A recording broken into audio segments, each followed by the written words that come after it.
The loss of a loved one is never easy. It hurts in a way you could never think possible until you actually feel it. It stings, aches, fades away, and crashes down until you can't feel anything anymore. Put that on repeat for a decade or two, you'll know what I mean. We always knew this wasn't going to last forever. Still, death isn't exactly something you plan for. Although we definitely tried. Do you remember how I didn't want to talk about cancer? How I didn't want to think about the day you wouldn't be here? All right, you said. So, what would you like to talk about instead? How about the days you are here? I asked. It wasn't difficult for either of us to remember them. Like when I'd get ready for work before 6. And the sound of the drawers woke you just in time for us to say goodbye. Even without the drawers, I knew you were already awake.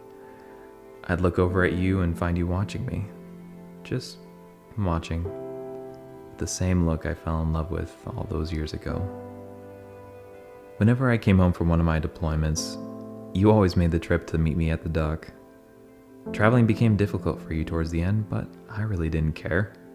I just wanted to see you. To know you were still with me, even for a while longer. Then, there were the times we were with our best friend Alan. Let's be honest though, when wasn't he there? The three of us were a team ever since high school. It wouldn't be the same without him goofing around. I remember that time he taught your nephew how to play soccer in your sister's backyard.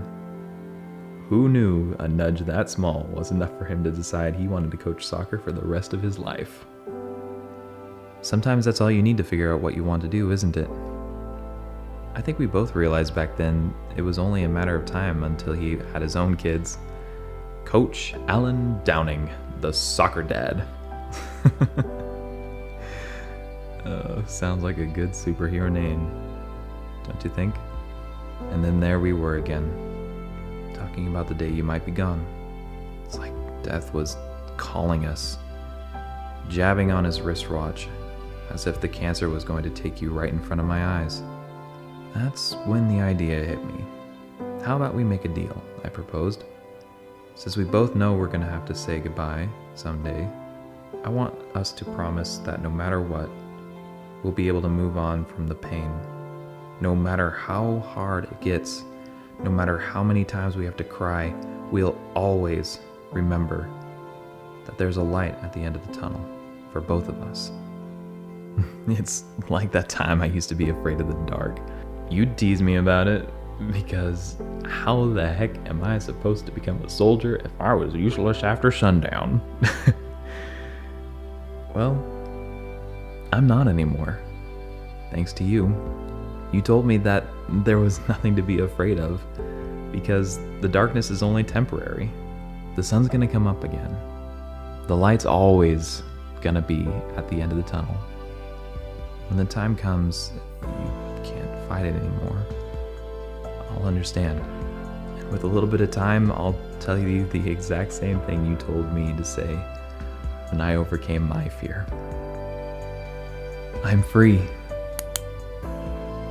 I wonder, now that we're in two separate worlds, do you remember the promise we made?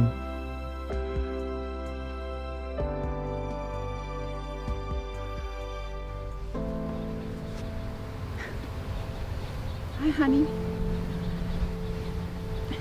We miss you so much.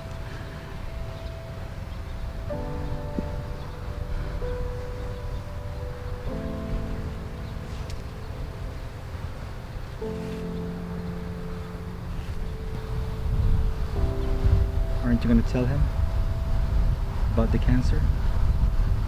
I probably should, shouldn't I? Hey, honey. I think it's important for you to know something about a promise to you. I'm free.